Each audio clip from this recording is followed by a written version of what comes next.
আর কথা হচ্ছে আমাদের ইচ্ছাটা কি, দেশের মানুষের ভাগ্য পরিবর্তন। সেই জন্যই তো উন্নয়নের বাজেট অবশ্যই আমার দেশের মানুষের যে উন্নয়ন আমরা এ পর্যন্ত করেছি তার গতিধারাটা যেন অব্যাহত থাকুক, সে লক্ষ্য নিয়েই আমরা এই বাজেট প্রণয়ন করেছি এবং উন্নয়ন বাজেট দিয়েছি। কারণ এখানে কমাবার কোনো কিছু নেই।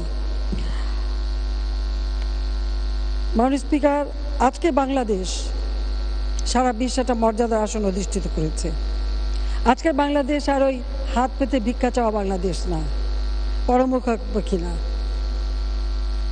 আমরা ঋণ নিই, পরিশোধ করি, আমরা উন্নয়নের পরিকল্পনা নিই, তা বাস্তবায়ন করি এবং মানুষের ভাগ্য পরিবর্তন করি। যারা পরিবর্তনগুলি দেখেন না, উন্নয়নটা দেখেন না, তাদেরকে আমি অনুরোধ করবো গ্রামে যান। হয়তো শহরের মানুষ যা বলবে বলুক, কিন্তু গ্রামের মানুষের যে ভাগ্য পরিবর্তন হয়েছে, বা এই জেনারেল এরশাদ সাহেবের সময় উত্তরবঙ্গে যে মঙ্গা লেগেই থাকতো, এখন যে সেখানে মঙ্গা নাই সেটাও দেখবেন।